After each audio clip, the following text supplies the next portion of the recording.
You're listening to the Options Insider Radio Network, the home of the Options Podcast. For more quality options programs, visit theoptionsinsider.com or search for Options Insider Radio Network in your podcast provider of choice. Listeners can also access all of our programming through our mobile app available in the iTunes and Google Play stores. Select programs are also available via live stream at mixlr.com/options-insider. That's mixlr.com/options-insider. Don't forget to follow along with your favorite programs and submit your own questions for the hosts at twitter.com/options, stocktwits.com/options, facebook.com/theoptionsinsider, or via questions at theoptionsinsider.com.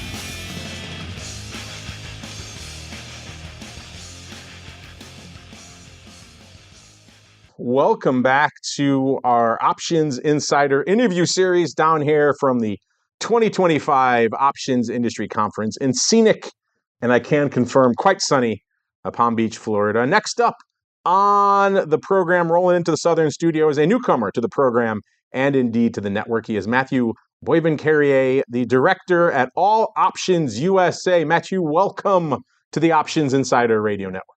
Thank you very much. Happy to be here. And as we are wont to do with all of our first-timers here on the network, give us a bit of an overview of your background in the world of options, as well as this is, I do believe, the first time we've had anyone from All Options USA on the network. So what the heck is All Options? Give us all of it. Sure thing. So like you mentioned, my name is Matthew. I've been in the business for about 8 years now.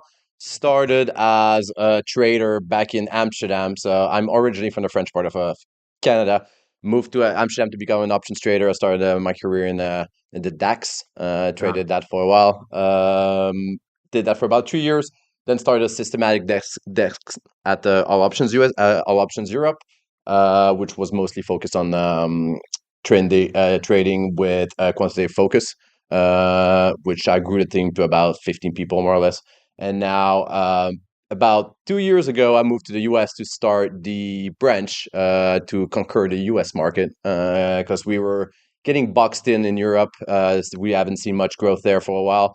So we decided to expand to the US, and now I manage the office here in Austin of All Options. So you begin your foray in the US and you go to the well-known options mecca of Austin, not New York, not Chicago, not the usual stomping ground, Chicago. People would normally choose. Why Austin? Yeah, people ask us that a lot. I mean, we took a decision about 3 years ago, and then back then we were thinking about Chicago because it's the classic options. But the mayor of Chicago at that time was floating taxes on prop firms. So we got spooked a little. So like, okay, where else could we go that makes sense for us? And we knew that Austin was starting to pop off on the tech side. And there's a lot of colleges, so we thought it would be easy to hire. And we also love the tax of Texas. It's pretty nice for our traders. The weather is not bad. It's a vibrant city. It's a lot of fun. And most people in the trading industry are quite young. So it's kind of made sense to us to go for something. And the truth is, I mean, we used to joke about there will come a day when you could manage your hedge fund from the beach in Tahiti. We're pretty much almost there at this point with the connectivity and anything else. So you can literally do it from anywhere. Obviously, the infrastructure, the legacy is still there in Chicago, but you can spin it up in a. We'll forgive you for going to Austin. Is what I'm telling you out there. There's worse place to be. So you guys are market makers. Are you primary in the indexes, or you said you started out in the DAX? Is All Options still index based? Yeah, well, I mean, in Europe, we do pretty much everything. We do index options and we do equity options across all the symbols, I would say. In US, we started just as what we're good at, what we our bread and butter is, which is equity options. So that's what we focus now. We mostly deal with the bottom 2,000 names, let's say the Russell. We don't really do the top 50, which is quite unusual in the US. You're probably one of the few market makers I know who goes bottom up rather than top down. Because we were thinking of doing SPY, and then but we think it's very overcrowded, and the investment in tech is crazy. So if you want to start a firm, it doesn't make sense, we think, to go and throw hundreds of millions of dollars to get the tech up and running.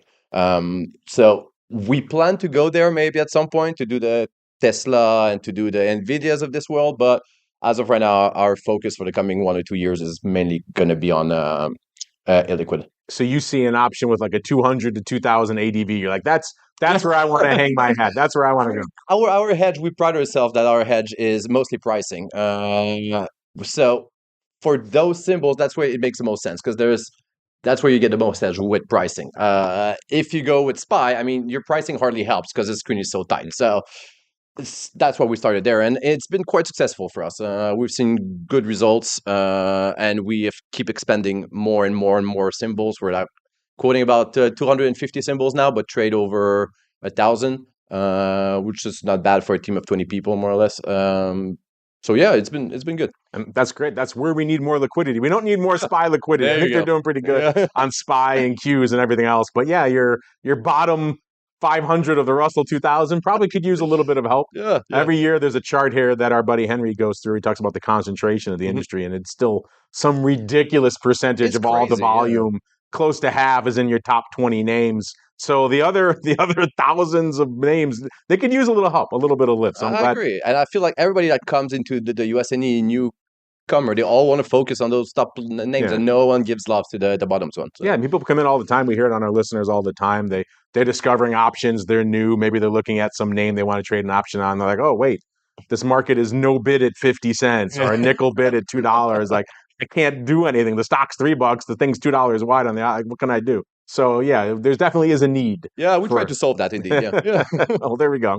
I'm glad someone is tackling that problem. But outside of bringing liquidity to the illiquid, what is it that brings you down to the conference this year? I mean, I always come to this conference. It's my second year, but I love it just because you can meet everybody all at once. Everybody is here, so I can plan all my meetings. So I don't have to fly all across the world because there's not a lot of people in Austin. That's the downside of Austin. Can't really do the meetings. Yeah. So instead of going to New York or to Chicago 4 times a year, I can just go to a few conferences like that and meet a lot of people. And I think that the caliber of the speakers is always great at OIC. So always happy to be here. Yeah, it's funny. We're based in Chicago, and we still come down here just to meet people because it's easier. They can get going across town sometimes when they're all in one place. It's easier to knock them all out one by one. And to be fair, it's fun. So yeah. Well, you mentioned it's busy times for you guys. That's why you're kind of traveling solo. The rest of the team has to focus. These are wild markets. The numbers coming in for April now. Overall volume up 24, almost 25%. So go figure. A trade war good for volume, not quite so good for other things out there. What are your thoughts on these wild markets that, I mean, quite frankly, no one in the options market has lived through? We've seen wild swings. We've never seen quite to this degree with the vol, with the added dusting of a global trade war on top. No one's seen that. So what are your thoughts on some of these wild markets we've been living through lately? I mean, for us, it's been quite good. The adding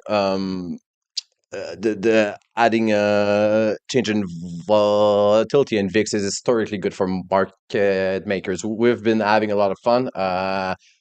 It's an interesting time. So the big spike in VIX is always fun for everybody, right? But when it stays up for a long period of time, and when you don't know what's going to happen on a daily basis, just because Trump can go out and say whatever he wants, it can become very tricky from a pricing perspective of how you price your options and how you mark and make those things. So what we have seen, what I've seen in the market, and what we've been doing, even though we want to provide a lot of liquidity, we're forced to go significantly wider sometimes. So it's unfortunate, but I don't see that changing. I mean, this global uncertainty keeps coming and coming and coming. I think today he said he's going to make a big announcement at the close today. What is that going to be? No one knows. Right? It can be about tariff. It can be about the end of the war in Ukraine. It can be something else completely. He might decide he wants to be Pope all of a sudden. So it's been it's interesting, but I don't think this global uncertainty is good for the market. It's not good for the end customer, I think, because we just need to go wider. So.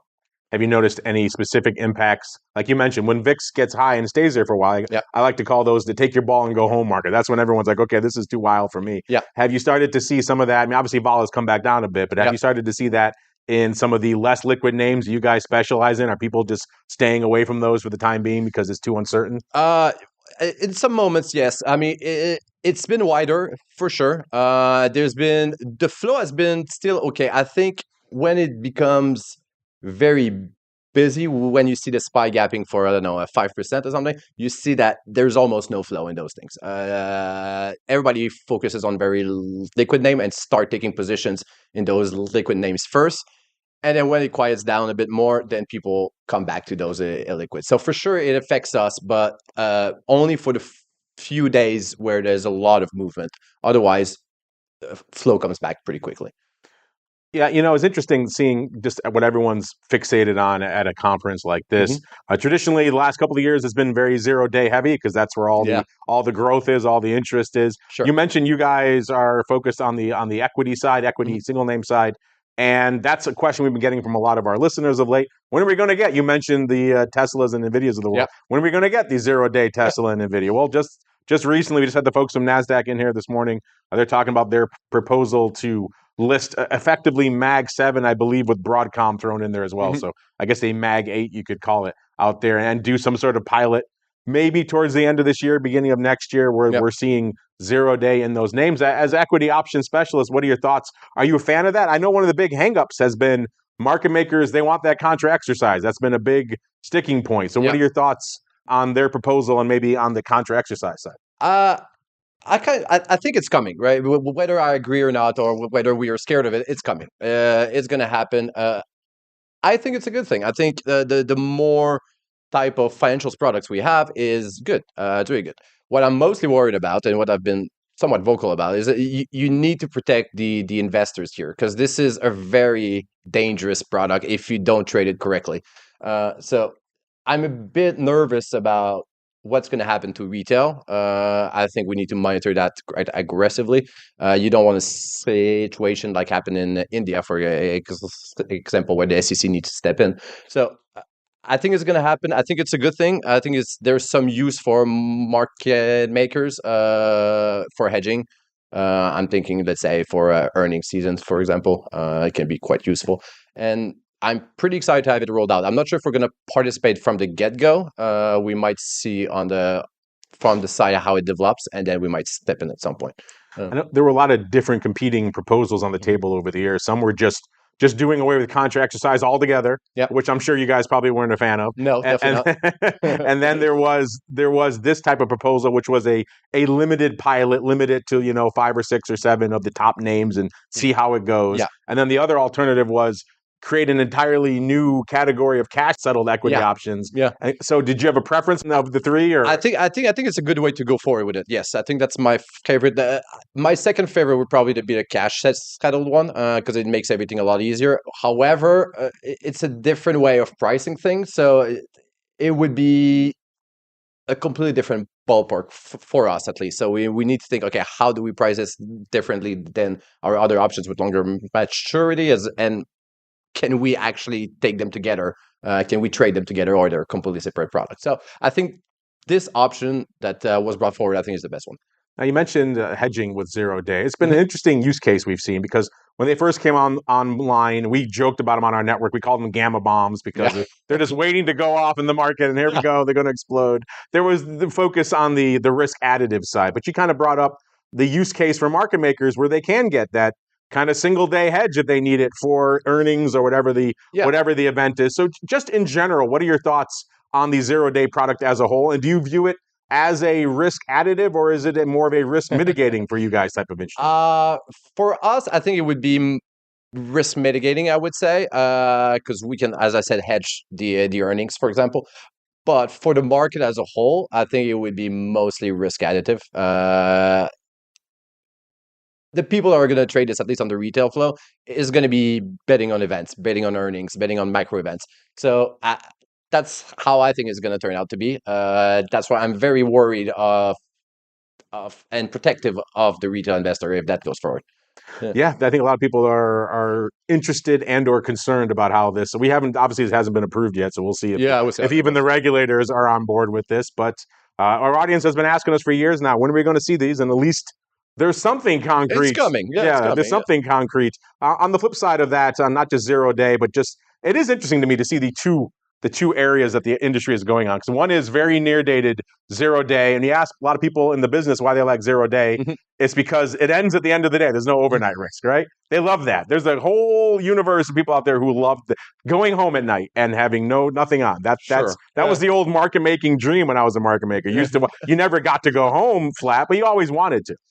So there's the people who are using them for that purpose. And then there's this whole other push, on the brokerage side and others in the exchange side to expand everything 24/7 to facilitate overseas markets and overseas customers and to bring in new volume at the end of the day. Where do you fall on this push towards 24-hour? We're seeing it already most of the way there in the equities. And what are your thoughts on it potentially coming to options?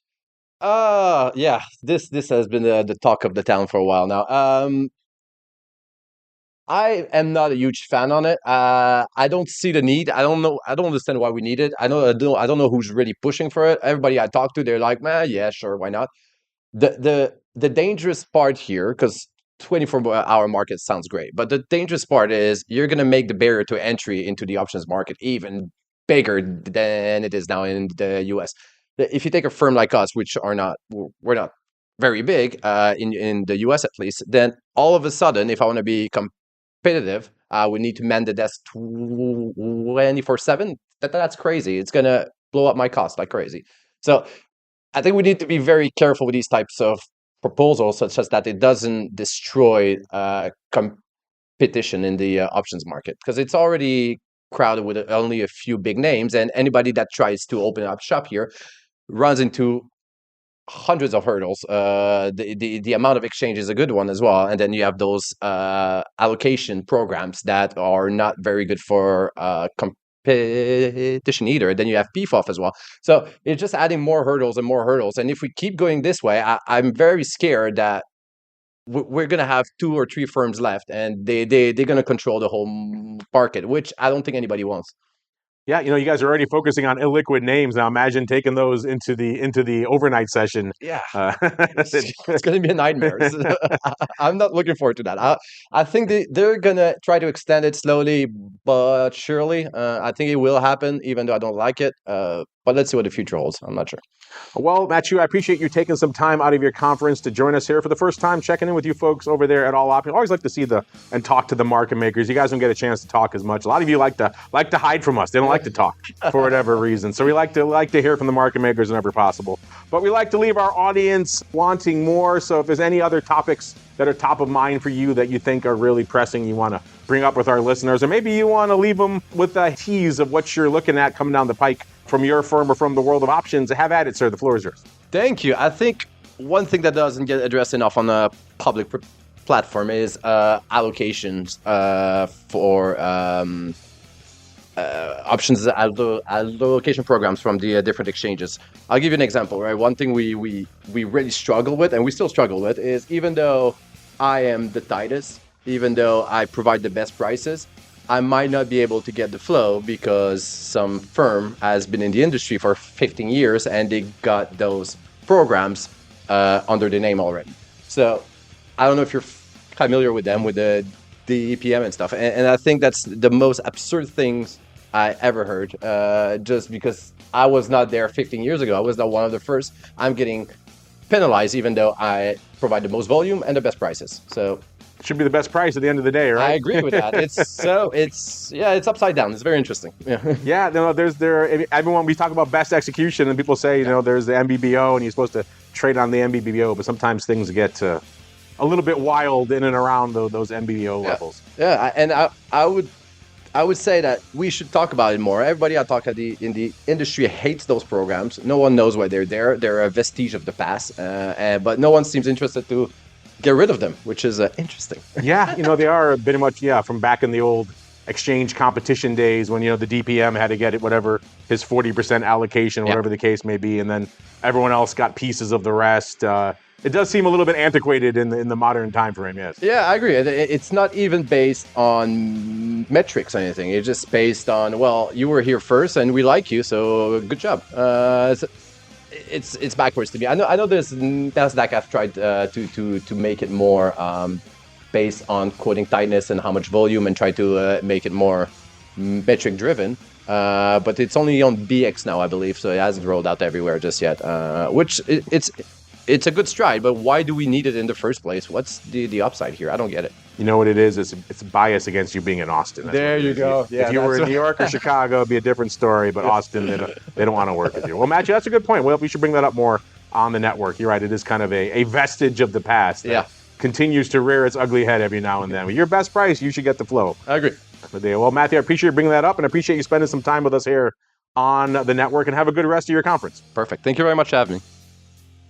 You're listening to the Options Insider Radio Network, the home of the Options Podcast. For more quality options programs, visit theoptionsinsider.com or search for Options Insider Radio Network in your podcast provider of choice. Listeners can also access all of our programming through our mobile app available in the iTunes and Google Play stores. Select programs are also available via live stream at mixlr.com/options-insider. That's mixlr.com/options-insider. Don't forget to follow along with your favorite programs and submit your own questions for the hosts at twitter.com/options, stocktwits.com/options, facebook.com/theoptionsinsider, or via questions at theoptionsinsider.com.